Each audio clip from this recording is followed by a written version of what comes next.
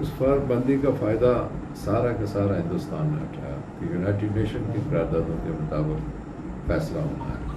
آج تک وہ فیصلہ نہیں ہوا. اس کے دوران مسلح جدوجہد بھی ہوئی، چونکہ جب کشمیری جو ہے وہ مایوس ہوئے ان قراردادوں سے تو 89 کے بعد انہوں نے مسلح جدوجہد شروع کی، جس کے نتیجے میں بھارت نے اور ظلم اور تباہی اور بربادی شروع کر دی. 9 لاکھ فوج کشمیر میں اتار دی. اور اس کے بعد پھر ایک واقعہ ہوا جو اگست میں ہوا 19 میں. یہ واقعہ ہوا کہ 370 کا ایکٹ، وہ آرٹیکل 370 ختم کر کے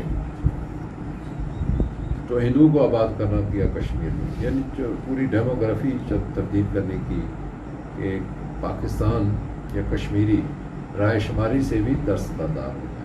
ایک طرف 9 لاکھ فوج اور پھر RSS کے غنڈے، اور دوسری طرف پر یہ کہ ہندوؤں کو آباد کر کے رائے شماری کے اس ذہن کو بھی ختم کر دیا جائے. اب بھارت ایک بڑا ملک ہے جس کے لیے ایسے حالات میں کشمیریوں کی مدد، پاکستان ایک مضبوط پاکستان کی جو ہے وہ سیاسی لحاظ سے، ایک عالمی معاشی لحاظ سے مضبوط پاکستان کی ضرورت ہے، جس کے لیے میرے خیال سے ہم بھارت کے اس طرح ہم پلہ نہیں ہیں.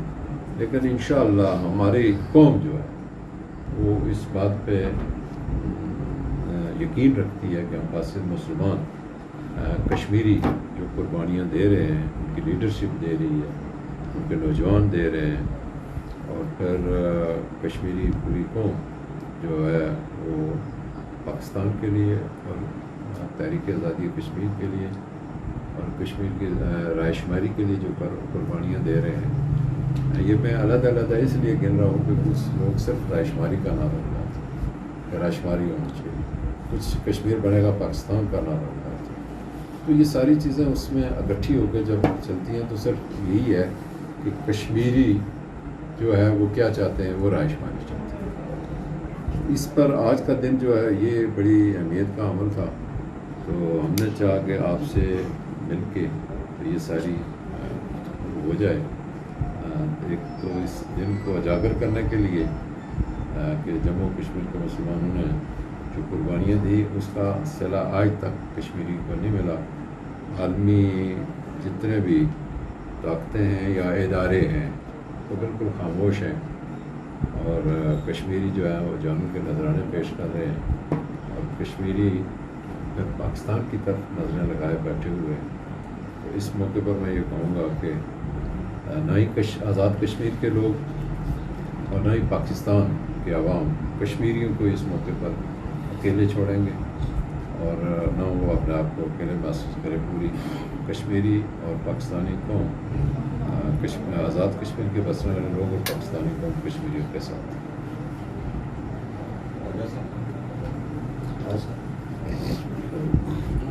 جناب نیازی صاحب، ابھی آپ نے بڑی تفصیل 75 سال کی بیان کی ہے. ان 75 سالوں میں یہ جو بیس کیمپ بنا تھا، کیا اس نے وہ رول ادا کیا جو کرنا چاہیے تھا، یا پاکستان نے وہ رول ادا کیا جو ان کو کرنا چاہیے تھا؟ اس وقت کشمیری کہاں کھڑے ہیں؟ صورتحال یہ ہے کہ پاکستان سندھو دیش، بلوچستان کی اپنی تحریک ہے، خیبر پختونخوا کی اپنی تحریک ہے، کیونکہ بلوچستان کی اپنی تحریک ہے. کیا کشمیری، یہ کشمیری نے قرضہ لیا کہ ابھی بچہ پیدا نہیں ہوتا اور 2.5 لاکھ کا مقروض ہے. اور یہ کشمیری اسی لیے جو جنگ ہوتی ہے 71 کی جنگ، کشمیری کی جنگ تھی، وہ اقتدار کی جنگ تھی پاکستان میں. تو وہ فیصلہ کس پہ ہوا؟ کہ فیصلہ یہ ہوا کہ کنٹرول لائن بنا دی جیسی اس لائن کو 93,000 پاک فوج آزاد کرانے کے لیے، جنگی قیدیوں کو آزاد کرانے کے لیے. نہ وہ کشمیری کی جنگ ہے، نہ کشمیری کو سے تعلق ہے، وہ اقتدار کی جنگ تھی، وہ بنگلہ دیش بن گیا. تو قربانی کشمیری قوم لگی. آپ اس بارے میں بتائیں کہ کشمیری کہاں کھڑے ہیں، ان کو کیا کرنا چاہیے؟ کیا یہ اس وقت ضروری کہ کشمیریوں کی حیثیت کو تسلیم کیا جائے تاکہ یہ کشمیری خود اپنی جنگ لڑیں، جہاد رہے ہوں، جس حیثیت میں بھی رہیں کہ اپنی چیز میں جب تک اپنی چیز نہیں بنے گی تب تک کشمیر نہ آزاد ہوگا نہ ہم کسی کو جائیں گے. اس بارے میں آپ کیا کہتے ہیں؟ دیکھیں جی، آپ کا بڑا تفصیلی سوال ہے اور اس کا بڑا پس منظر ہے اور بڑی دردناک ایک داستان ہے. یہ صرف کشمیریوں کا ہی مسئلہ نہیں. اگر آپ دیکھیں تو فلسطین کے ساتھ کیا ہوا، پھر آپ دیکھیں کہ پوری دنیا میں جہاں بھی کہیں مسلمان آباد ہیں وہاں ان کے ساتھ کیا سلوک ہو رہا ہے. تو کیا امتیازی سلوک نہیں ہے؟ کیا مشرقی تیمور کس طرح آزاد ہوا؟ کیا باقی جگہوں پہ جتنی بھی، چاہے وہ یورپ کے ملک تھے، چاہے وہ ایشیا کے دیگر ممالک تھے، وہاں کس قسم کی، جہاں یعنی بنگلہ دیش بنا تو کس کی بنیاد پر بنا؟ اب دیکھیں کہ بنگلہ دیش کو سپورٹ کہاں سے ملا. تو جہاں کہیں بھی مسلمانوں کا کوئی قضیہ تھا، مشکلات تھی، تو دنیا عالم نے کہیں درد نہیں محسوس کیا. اور میں سمجھتا ہوں کہ ہمارے مسلم امہ جو ہے اس نے یہ درد نہیں محسوس کیا. میں جب گورنمنٹ میں تھا تو ہمارا OIC کا ایک بڑا پاورفل ڈیلیگیشن آیا تو میں نے ان سے گلا کیا. میں نے کہا آپ لا الہ کی بنیاد پر آپ نے وہ چیزیں محسوس ہی نہیں کی جو کشمیری اور فلسطینی چاہتے تھے. اب یہ ہے کہ ایک دنیا کا ایک نظام ہے جس میں بھٹو صاحب سے لے کے عمران خان صاحب تک انہوں نے بڑا واضح اور بڑا مضبوط موقف رکھا یونائٹڈ نیشن. اور میں کہتا ہوں کہ بڑا طاقتور طریقے سے مسلم امہ کا موقف رکھا عمران خان نے یونائٹڈ نیشن میں، جس میں ہمارے علماء آج کل بڑا لے رہے ہیں کہ ہم وہ کام علماء نہیں کر سکے جو ایک سیاسی لیڈر نے کیا، عمران خان نے کیا. لیکن یہاں المیہ یہ ہے کہ ہماری امہ اگٹھی نہیں ہے. ہماری کوئی بھی لیڈرشپ تیار ہوتی ہے دنیا کے نقشے پر تو اس کو دنیا کے نقشے سے ہٹا دیا جاتا ہے. آپ فیصل کی داستان سے لے کے آپ عراق کی داستان لیں، آپ وہ دوسرے تیسرے سارے قذافی، میرا اشارہ وہی ہے، اسی طرف جا رہا ہوں کہ آپ کہیں بھی آپ دیکھیں یہ لوگ ہماری لیڈرشپ جو ہے وہ آگے کسی نے بڑھنے ہی نہیں دیا، جس کی بنیاد پر ہم ہر جگہ ناکام رہے. یہ نہیں ہے کہ کشمیر کے مسئلے میں ہم ناکام رہے، ہم فلسطین کے مسئلے میں ناکام ہیں، ہم دنیا کے ہر مسئلے میں ابھرنے میں ہم جو ہے وہ ناکام کیے جاتے رہے. اور یہ خوش بختی ہے، میں آپ کو بتاؤں کہ پاکستان ایٹمی طاقت تھی، پاکستان کی فوج مضبوط تھی، اور اس وجہ سے یہ پاکستان کو ترنے والا نہیں سمجھا. اگر یہ ایٹمی پاکستان نہ ہوتا تو یقیناً جس طرح باقی آج مسلم امہ زیر سایہ ہے تمام یورپ اور یہود اور ہنود کے، اسی طرح ہم بھی ہوتے ہیں. تو میرا یہ ہے کہ ہمیں ہمارے پہلے پاکستان کو استحکام ملنا چاہیے. جو ارباب اختیار ہیں ان کو بھی یہ بات سمجھ آتی ہے، آپ کے سوال سے بڑی باتیں سمجھ آتی ہے کہ ہمیں سمجھنا چاہیے. جب تک ہمارے اندر سیاسی استحکام نہیں ہوگا، سیاسی عدم استحکام کی بنیاد پر ہم کہیں دنیا میں جو ہے نا آگے نہیں بڑھ سکتے. اور ایک بات میں معذرت سے آپ کے سوال میں تو وہ بات نہیں تھی، میں آپ کو کہہ دوں کہ اگر PTI کے چیئرمین پاکستان کے بڑے سٹیک ہولڈر نہ ہوتے تو IMF ان کے پاس جا کے ان سے منظوری نہ دستخط نہ کرواتا. یہ المیہ. نیز صاحب ایک آپ چونکہ حکومت میں بھی رہے اور آپ کے ساتھ جو دائیں بائیں حضرات بیٹھے ہیں یہ بھی پرانے پارلیمنٹیرین ہیں. حکومت میں رہنے کے دوران آپ کا سابقہ بھی ایک ریکارڈ ہے، وزیر اعظم کے حساب میں بھی ہے. تحریک آزادی کشمیر کے حوالے سے آپ نے بات کی، چونکہ آج علاقے پاکستان کا دن ہے اور اس کے قرارداد بھی پیش ہوئی. آپ نے اپنی حکومت کے دوران وہ کون سا اہم اقدام کیا کہ جس سے تحریک آزادی کشمیر کو فائدہ ہو؟ پاکستان کی بات نہیں ہے یا وفاق کی بات نہیں کر رہا، صرف ریاست جموں کشمیر کے اندر جو حکومت ہے اس نے کون سا ایسا اقدام کیا جس سے تحریک آزادی کشمیر کو کسی بھی معاملے میں کسی بھی لمحے کو ترویج کا موقع ملا؟ اچھا، میں اس بڑا اچھا کوشچن کیا، آپ نے مجھے یاد دلا دیا اپنا ماضی اور وہ مختصر سا وہ عرصہ.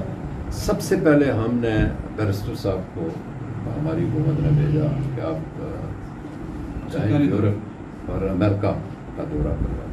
اور ڈی چوک میں سب سے پہلے PTI کا پرائم منسٹر تمام پارٹیوں کو لے کر پہنچا اظہار یکجہتی کرنے کے لیے کشمیریوں کے ساتھ۔ پھر ایک ایسا ایونٹ ہوا کہ علی گیلانی رحمۃ اللہ علیہ بھارتی فوج کی زیر نگرانی میں ان کی نظر بندی میں وہ شہید ہوئے، تو سب سے پہلے میں نے اپنی کابینہ کا اجلاس بلایا، پھر اسمبلی کا اجلاس بلایا، اور پھر یہ ہے کہ ہم نے آل پارٹیز کانفرنس بلائی اور اس معاملے کو اجاگر کیا کہ ہمارے بزرگ رہنما کو آپ اخبارات سے تعلق رکھتے ہیں، وہ بات آپ کو ماضی یاد آ جانا چاہیے کہ ہمارے ایک بزرگ رہنما کو، کشمیر کے ایک بڑے لیڈر کو، اس بلا تخصیص کہ وہ جماعت اسلامی سے تعلق رکھتے ہیں، کس پارٹی سے تعلق رکھتے ہیں، ہم نے جو ہے وہ دن منایا، آل پارٹی کانفرنس بلائی اور اس دن کو کشمیریوں کے اس کا مسئلے کو بھی اجاگر کیا اور اس دن کی اہمیت کی بھی بنیاد رکھی ہم نے۔ پھر ہم نے ان کے غائبانہ جنازہ صدر پاکستان کے ساتھ جا کے میں نے پڑھا۔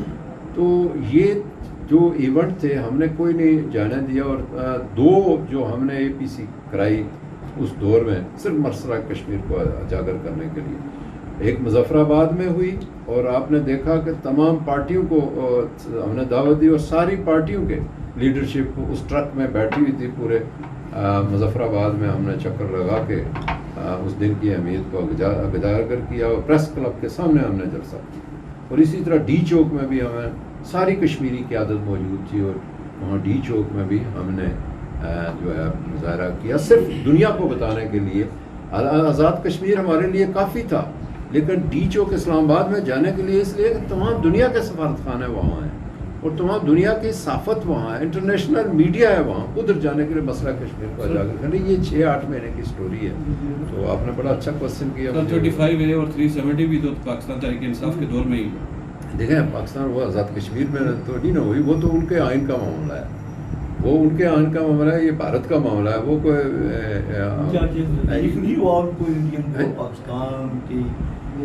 نہیں۔ میں تو یہ کہتا ہوں، میں یہ کہتا ہوں، آپ کا جو سوال بنتا ہے، یہ میرے ساتھی بڑے سینئر پارلیمنٹیرین ہیں، آپ کا جو سوال بنتا ہے وہ یہ کہ ہم کوئی جگہ دیتے پاکستانیوں کو۔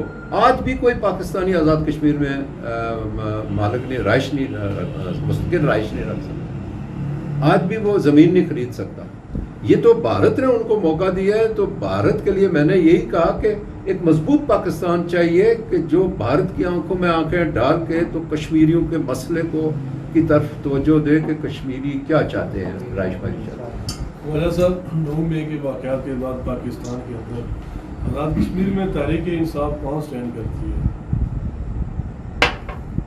بسم اللہ الرحمن الرحیم۔ میرے صدر نے بات کر دی تھی، نہ سمجھنی ہے کہ پروٹوکول بتانا بھی ہے، لیکن میں شکریہ ادا کرتا ہوں بھائی رفیق صاحب کا۔ میں نے بھی صدر صاحب کے ساتھ آنا تھا، کہ سانحہ ہوا یہاں پہ جس میں میرے پارٹی کے صدر آئے رفیق صاحب گئے، اور آج بھائی ہم نے جانا تھا، پھر پروگرام تھا میں نے بھی، لیکن اچانک اسمبلی کا اجلاس کر بلا لیا گیا، ہم نے راتوں رات آنا ہے، اور میرے اپوزیشن لیڈر بننے کے بعد یہ پہلا اجلاس ہے، اس لیے بھی ہم نے جانا ہے کہ یہ کوئی غلط اور ادروائز میسیج نہ جائے جی کہ ہم کوئی شاید غیر ذمہ داری کا مظاہرہ کرتے ہیں کہ اس میں نہیں آئے، تو اس لیے میں معذرت بھی چاہوں گا۔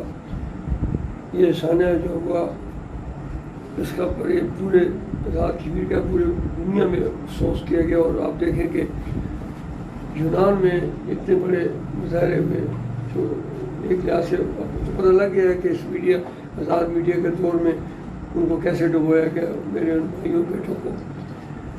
اور میں بھی اس بات میں مجھے اطمینان ہے کہ ایز اپوزیشن لیڈر پہلا جو 2 دن قبل میرا نوٹیفکیشن ہوا، وہ کہتے ہیں کفر ٹوٹا خدا خدا کر کے، ملا کر تمام تر سازشوں کے باوجود کوئی ارادہ ریاض جیسا کوئی اپوزیشن لیڈر جب نہ ملا، تو ملا کر میرٹ پر جو 5 مئی کو ہم نے دستخط درخواست دی تھی یہ اپوزیشن ہے، اور یہ نوٹیفکیشن جاری کیا جائے 5 مئی دے کے پھر 2 دن قبل ہوا، تو مجھے بیان اس بات کہ میں پہلا جو میرا ٹور ہے وہ کوئی رٹے میں اپنے ان خاندانوں کے ساتھ سارے یکجہتی کرنے کے لیے، تعزیت کرنے کے لیے جو ہم نے کیا.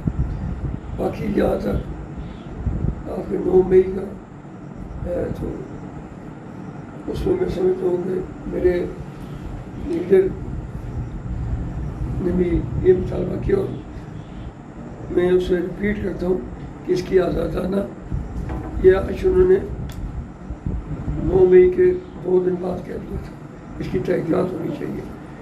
تو آج خبریں چھن کے آ رہی ہیں سامنے, اصل حقائق چھن کے آ رہے ہیں کہ ہوا کیا ہے, کس طرح ہوا ہے, ساری باتیں ہم پھر آج یہ مطالبہ کرتے ہیں کہ اس کی آزادانہ تحقیقات ہونی چاہیے اور پتہ لگنا چاہیے کہ اس کا بینیفٹ, اس کا فائدہ کس کو, نقصان کس کو.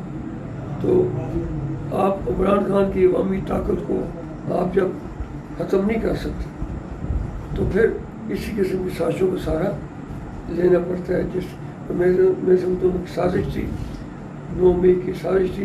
اب اس کے کردار کون ہے یہ سب سے زیادہ فرض میڈیا کا بنتا ہے کہ وہ دیکھے اور اس وقت تک ساری حقیقت سامنے آ چکی ہے. ہم پی ٹی آئی کی حیثیت سے بھی اور ایک کشمیری کی حیثیت سے بھی ہمارا ایمان ہے, یقین ہے کہ ایک مضبوط اور مستحکم پاکستان جو ہے وہ تحریک آزادی کشمیر کی ضمانت ہے. کیونکہ پاکستان معاشی لحاظ سے کمزور ہو, سیاسی لحاظ سے کمزور ہو تو ہم سمجھتے ہیں کہ ہمارے کشمیر کا اس کو نقصان پہنچتا ہے. یہ ضرورت کیوں پیدا ہوئی مودی میں کہ مودی نے کہا جی میں پاکستان پہ بول کے اب اپنا ٹائم ضائع نہیں کرنا چاہتا. میں سمجھتا ہوں کہ جب ہی وقت آیا تو مودی تمہیں اسی طرح جواب ملے گا جس طرح تمہیں بالا کوٹ میں جواب ملا ہے. ہماری فوج ہم ہی میں سے, ہمارے ہی بچے, ہمارے بھائی ہیں, وہ فوج سے لگنی ہے. ہمیں اپنی اس فوج پہ فخر ہے. یہ فوج کے جوان کھڑے ہوتے ہیں سیاچین کے بارڈر سے لے کے آپ کے یہاں ایل او سی پر, تو ہم سکون کی نیند, چین کی نیند سوتے ہیں. اس لیے یہ کوئی ایسی بات نہیں ہے. فوج ہماری ہے, یہ ملک ہمارا ہے. ہم صرف یہ چاہتے ہیں کہ پی ٹی آئی یہ سب یہ چاہتی ہے کہ ایک مضبوط اور مستحکم پاکستان ہو جس کی دنیا بھر میں عزت ہو. اور جب میرا وزیر اعظم جائے تو وہ عالمی لیڈروں کی صف میں سینٹر میں کھڑا ہو. یہ نہ ہو آپ دیکھیں کہ عمران خان صاحب جب پرائم منسٹر تھے عالمی لیڈروں کی صف میں وہ سینٹر میں کھڑے ہوتے تھے, اور یہ جو موجودہ جو جانے والے وزیر اعظم ہیں یہ پچھلے دنوں ایک عالمی کانفرنس میں انہیں نمائندگی کا موقع ملا کہ یہ تیسری لائن میں تیسرے کونے میں کھڑے تھے. تو وہ بات شہباز شریف کی نہیں ہے, بات عمران خان کی نہیں ہے, بات ریاست پاکستان کی ہے, بات ملک پاکستان کی ہے کہ پاکستان کی عزت ہے وہ میری عزت ہے, پاکستان کی عزت ہے, پاکستان کا مقام ہے وہ کسی کشمیریوں کی تحریک آزادی کشمیری کی کامیاب کی ضمانت ہے. میں بس اتنا ہی کہوں گا کہ ہم 2 مئی کے حوالے سے جو کچھ ہوا ہے جس سے پاکستان کی سیاست کو نقصان پہنچا ہے ہم مذمت کرتے ہیں اس کے. جی میرے قائد نے ہم ساتھ یہ مطالبہ بھی کرتے ہیں کہ اس کی تحقیقات کرائی جائے, ساتھ یہ مطالبہ کرتے ہیں کہ اس کی تحقیقات آزادانہ تحقیقات کرائی جائے تاکہ پتہ لگے کہ اس کے پیچھے ہاتھ کس کا تھا, چاہے وہ پی ڈی ایم کا ہاتھ تھا, شہباز شریف کا ہاتھ تھا, رانا ثناء اللہ کا ہاتھ تھا, کس کا ہاتھ تھا وہ پتہ لگنا چاہیے. وہ یا چیف منسٹر جو نقوی ہیں پنجاب کے, میں پوری ذمہ داری سے کہتا ہوں یہ 3-4 آدمی ہیں, رانا ثناء اللہ 1, نقوی چیف منسٹر 2 اور یہ اپنے شہباز شریف 3. یہ سر میرا ایک سوال ہے, آپ تینوں یہاں پر سینئر پارلیمنٹیرین بیٹھے ہوئے ہیں, 75 سال سے ہم عراق پاکستان منا رہے ہیں اور پاکستان کو ہم اپنا قبلہ اول سمجھ رہے ہیں. کشمیر کی بقا بھی اسی میں ہے, مگر کیا وجہ ہے کہ 75 سالوں سے آزاد کشمیر میں ایک خود مختار اور باوقار حکومت نہیں بن سکی؟ اس کی کیا وجہ ہے؟ جی جہاں تک سسٹم قیوم نیازی صاحب, ایک بات قیوم صاحب یہ سوال آپ سے ہے, آپ وزیر اعظم بھی رہ چکے ہیں. دیکھیں آپ کا جو سوال ہے یہ ایسا سوال ہے کہ اس کا جواب بہت آسان ہے. شاید آپ کی اس وقت عمر کم تھی جب سردار قیوم صاحب 1970 میں صدر آزاد کشمیر بنے, اور وہ ان کی زبان سے میں نے سنا کہ کوالا کے مقام سے ایک جوائنٹ سیکرٹری کو صدر آزاد کشمیر وصول کرنا. بالکل. اور پھر میں آپ کو بتاؤں میری حکومت میں وزیر امور کشمیر کو ہمت نہیں پڑی کہ وہ مداخلت کرے. آپ کے جانے کی وجہ بھی یہی ہے ایسے کہا جاتا ہے. یہ اس کے علاوہ میں آپ کو بتاؤں کہ 85 میں سردار سکندر وزیر اعظم بنے, مسلم کانفرنس کی حکومت تھی, تو کوئی کسی قسم کی کوئی کمزوری نہیں تھی. اور اس کے بعد پھر سردار قیوم صاحب بنے, کوئی کسی قسم کی کمزوری نہیں تھی. بلکہ یہ جو سیکرٹ فنڈ ہے یہ کشمیریوں پر خرچ ہوتا تھا. میں آپ کو برملا کہتا ہوں, یہ کشمیریوں پر خرچ ہوتا تھا سیکرٹ فنڈ, یہ کسی کی ذات پر خرچ کرنے کے لیے نہیں تھا. تو ایسا نہیں ہے کہ اب ہم پی ٹی آئی میں آئے, جس طرح کی ہماری تربیت تھی اور جس طرح کا سلوک کشمیریوں کے ساتھ ہونا چاہیے تھا اور جس طرح کا سلوک پاکستان کو کشمیریوں کے ساتھ کرنا چاہیے تھا, اس طرح کی حکومت ہماری 8 ماہ اور 14 دن رہی ہے. کسی کو مداخلت نہیں ہونے دی. یہ آپ پر منحصر ہے کہ آپ کس کریکٹر سے لے رہے ہیں تحریک آزادی کشمیر کے بیس کیمپ کو, اور پھر آپ کو کس کریکٹر سے دیکھ رہے ہیں پاکستان کے ادارے اور پاکستانی حکومتیں. یہ مجھے 500 بلین کا چیئرمین تحریک انصاف نے بجٹ دیا تھا کہ ہم 5 سالوں میں آزاد کشمیر کی ترقی کے لیے آپ کو دیتے ہیں. جبکہ ایسی صورتحال میں دوسری حکومت آئی تو اس نے 1 سال پورے ہمیں فنڈز ہی نہیں دیے, اور پھر جب تیسری حکومت آئی تو پھر راتوں رات فنڈز آ گئے.